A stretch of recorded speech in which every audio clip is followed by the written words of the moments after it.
ప్రశాంత్ నీల్ డైరెక్షన్లో rebel star Prabhas నటించిన సలార్ ఎలా ఉంది?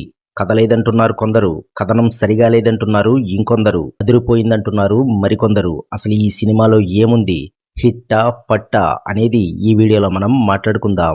మొదటిగా సలార్ కథ విషయానికి వస్తే, ఇద్దరు ప్రాణ స్నేహితులు కొన్ని అనివార్య కారణాల వల్ల దూరం అవ్వాల్సిన పరిస్థితుల్లో ఒక స్నేహితుడు పృథ్వీరాజ్కి, మరో స్నేహితుడు ప్రభాస్ నీకు అవసరం ఏర్పడినప్పుడు నువ్వు నన్ను పిలిచినప్పుడు వస్తాను అని చెప్పి వెళ్తాడు. అలా వెళ్లిన ప్రభాస్ అవసరం 25 సంవత్సరాల తరువాత పృథ్వీరాజ్కి ఏర్పడుతుంది. దాంతో ప్రభాస్ ని రమ్మని పిలవగా ప్రభాస్ బయలుదేరి వస్తాడు, స్నేహితుడి కోసం నిలబడతాడు. ఇదే సలార్ కథ.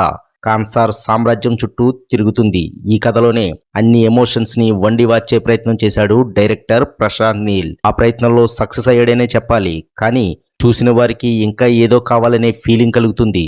దానికి కారణం ఎంచుకున్న కథ చాలా సింపుల్ గా చిన్నగా ఉండడమే. ఏదో కావాలనే ఫీలింగ్ ని ప్రభాస్ కటౌట్ తో కప్పేశాడు ప్రశాంత్ నీల్.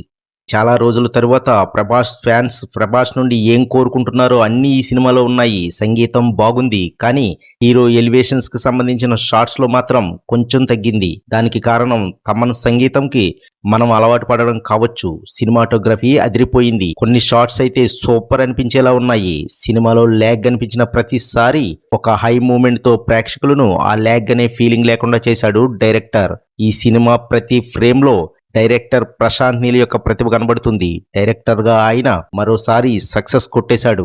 ఇక నటీనటుల విషయానికి వస్తే, సినిమాలో ఎందరున్నా అందరూ వారి పరిధి మేర అలరించారు. కానీ సినిమా మొత్తం అయిన తరువాత ప్రభాస్ మాత్రమే మనకి గుర్తుంటాడు. ఆయన ఇచ్చిన హై మాత్రమే మనకి గుర్తుంటుంది. అలాగే ఈ సినిమాలో గుర్తుంచుకునే డైలాగ్ చాలా తక్కువ ఉన్నాయి, కానీ ఒక్క డైలాగ్ మాత్రం ఒక జాతి ఎమోషన్ ని చెప్పింది. అదే ఒక పెద్దామె ప్రభాస్ ని టచ్ చేసి నిజమో కాదో అని చూస్తున్నా అనే డైలాగ్ నిజంగా నాకైతే విజిల్ వేయాలనిపించింది. కొండంత బాధని చిన్న డైలాగ్ తో చెప్పిన తీరు అమోఘం అంతే. చివరగా ఈ సినిమా ఎందుకు చూడాలంటే, కాన్సార్ సామ్రాజ్యపు విజువల్స్ కోసం అయితే చూడాలి, ఫైట్స్ కోసం అయితే చూడాలి, ప్రభాస్ కోసం అయితే మళ్ళీ మళ్ళీ చూడాలి. ఈ సినిమాలో చాలా క్వశ్చన్స్ ఉన్నాయి. ఆ క్వశ్చన్స్ కి ఆన్సర్స్ సలార్ పార్ట్ 2లో దొరుకుతాయేమో చూడాలి. ఈ వీడియో మీకు నచ్చినట్లయితే లైక్ చేయండి, షేర్ చేయండి, ఛానల్ ని సబ్స్క్రైబ్ చేయండి. టైం ఉంటే కామెంట్ చేయండి. వినండి ఛానల్ ని సపోర్ట్ చేయండి. Thank you.